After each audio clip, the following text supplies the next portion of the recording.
wabarakatuh. Segala puji bagi Tuhan yang telah memberikan nikmat dan juga kesehatan sehingga saya dapat membuat video ini. Pertama-tama saya ingin mengucapkan banyak terima kasih kepada dosen pembimbing saya, yaitu Pak Ian Awaludin, SPMT, selaku yang telah memberikan tulisan ini. Baik, sebelum saya masuk ke topik pembahasan yang akan saya bawakan, pertama-tama saya ingin memperkenalkan diri saya dulu. Perkenalkan, nama saya Marisa Saputri dari kelas C NIM 60800120065 dari Fakultas Sains dan Teknologi Universitas Islam Negeri Alauddin Makassar. Baik, langsung saja saya masuk ke pembahasan mengenai bentuk-bentuk pemusnahan atau pembuangan akhir sampah. Pokok pembahasan: pengelolaan dan penyediaan tempat pembuangan akhir atau TPA dan tempat pembuangan sementara atau TPS, serta sistem pengangkutan sampah. Tempat pembuangan akhir atau TPA sampah menurut SNI, tempat pembuangan akhir sampah adalah sarana fisik untuk berlangsungnya kegiatan pembuangan akhir sampah berupa tempat yang digunakan untuk mengkarantina sampah kota secara aman. Pengelolaan sampah, kegiatan yang sistematis, menyeluruh dan berkesinambungan yang meliputi pengurangan dan penanganan sampah. Tahap kegiatan pengolahan sampah yaitu 1. Sumber atau source, 2. Pewadahan atau kontainer, 3. Pengumpulan atau collection, 4. Peangkutan atau transport, 5. Pemusnahan atau disposal. Fungsi TPA sarana dan prasarana. Agar dapat menjalankan fungsinya dengan baik, TPA biasanya ditunjang dengan sarana dan prasarana antara lain yaitu 1. Prasarana jalan. Prasarana jalan sangat menentukan keberhasilan pengoperasian TPA. Semakin baik kondisi TPA, akan semakin lancar kegiatan pengangkutan sehingga lebih efisien. 2. Prasarana drainase.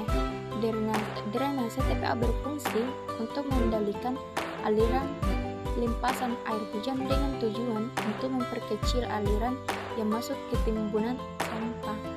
Air hujan merupakan faktor utama terhadap debit lindi yang dihasilkan. Semakin kecil rembasan air hujan yang masuk pada timbunan sampah, akan semakin kecil pula debit lindi yang dihasilkan. Secara teknis, drainase TPA dimaksudkan untuk menahan aliran limpasan air hujan dari luar TPA agar tidak masuk ke dalam area timbunan sampah. 3. Fasilitas penerimaan.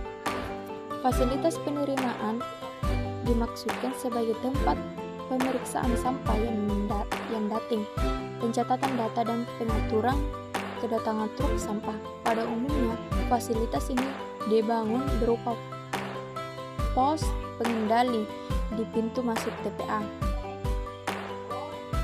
4. Lapisan kedap air. Lapisan kedap air berfungsi untuk mencegah rembasan air lindi yang berbentuk di dasar TPA ke dalam lapisan tanah di bawahnya. 5. Lapisan pengaman gas. Lapisan pengaman gas terbentuk di TPA umumnya berupa gas karbodioksida dan metan dengan komposisi hampir sama di samping gas-gas lain yang sangat sedikit jumlahnya. Kedua gas tersebut memiliki potensi yang besar dalam proses pemanasan global, terutama gas methane. Karenanya perlu dilakukan pengendalian agar gas tersebut tidak dibiarkan bebas lepas ke atmosfer. Untuk itu perlu dipasang pipa-pipa ventilasi agar gas dapat keluar dari timbunan sampah pada titik tersebut. 6. Fasilitas pengamanan lindi. Lindi merupakan air yang terbentuk dalam timbunan sampah yang melarutkan banyak sekali senyawa yang ada sehingga memiliki kandungan pencemar, khususnya zat organik. Ini sangat berpotensi menyebabkan pencemaran air, baik air tanah maupun permukaan, sehingga perlu ditangani dengan baik. 7. Alat berat. Alat berat yang biasanya digunakan di TPA umumnya berupa bulldozer, ekskavator, dan loader. Setiap jenis peralatan tersebut memiliki karakteristik yang berbeda dalam operasionalnya. 8. Penghijauan. Penghijauan lahan TPA diperlukan untuk beberapa maksud, di antaranya adalah peningkatan estetika lingkungan sebagai buffer zone untuk mencegah bau dan lalat yang berlebihan. 9. Fasilitas penunjang. Beberapa fasilitas penunjang yaitu pemadam kebakaran, mesin pengasap, kesehatan dan keselamatan kerja, serta toilet. Metode pengelolaan sampah akhir. Pengelolaan dan pemusnahan sampah dilakukan dengan 2 metode, yaitu terbagi atas 2. A. Metode yang memuaskan, terbagi atas 3. Metode sanitary.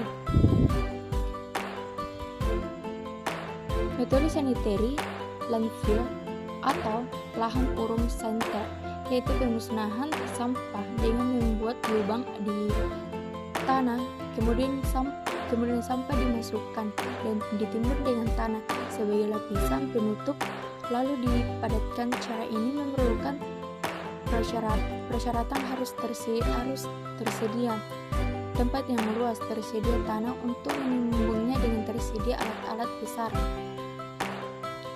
2. Incineration atau dibakar, yaitu memusnahkan sampah dengan jalan membakar di dalam tungku pembakaran. Khusus manfaat sistem ini, volume sampah dapat diperkecil sampai 1/3.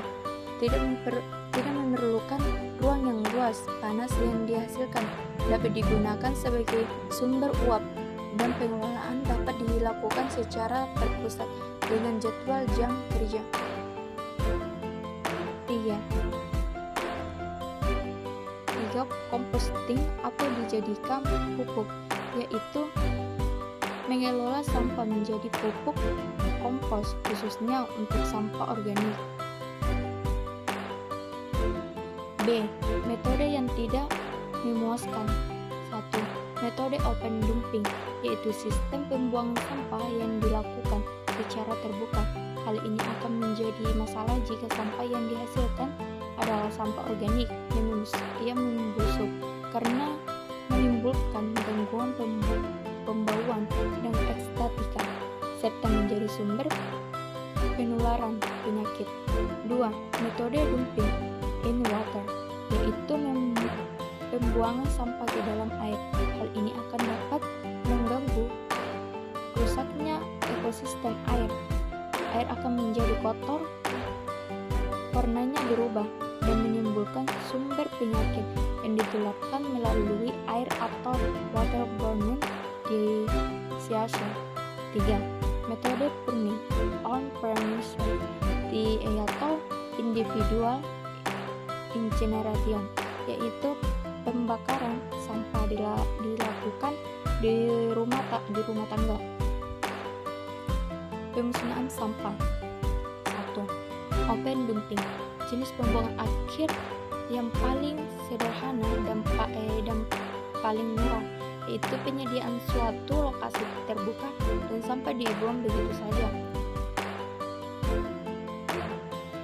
Cocok untuk sampah hasil sapuan jalan, abu dan benda-benda yang dapat dibakar. Lokasi pembuangan terbuka ini hendaknya dipilih pada tempat. Lokasi pembuangan terbuka ini hendaknya dipilih pada tempat yang yang agak rendah agar debu-debu maupun sampah dari jalanan dipadatkan. Perlu diperhatikan agar tanahnya kedap air untuk menjaga cairan limbah yang timbul tidak sampai merembet jauh ke tempat lain dibawa oleh aliran air tanah. Dari beberapa penelitian dapat disimpulkan bahwa sampah merupakan benda atau zat padat baik organik maupun anorganik akibat aktivitas manusia yang tidak digunakan lagi kemudian dibuang serta dikelola agar tidak membahayakan lingkungan. Baik, mungkin ini saja yang bisa saya sampaikan. Jika ada kesalahan mohon dimaafkan. Wassalamualaikum warahmatullahi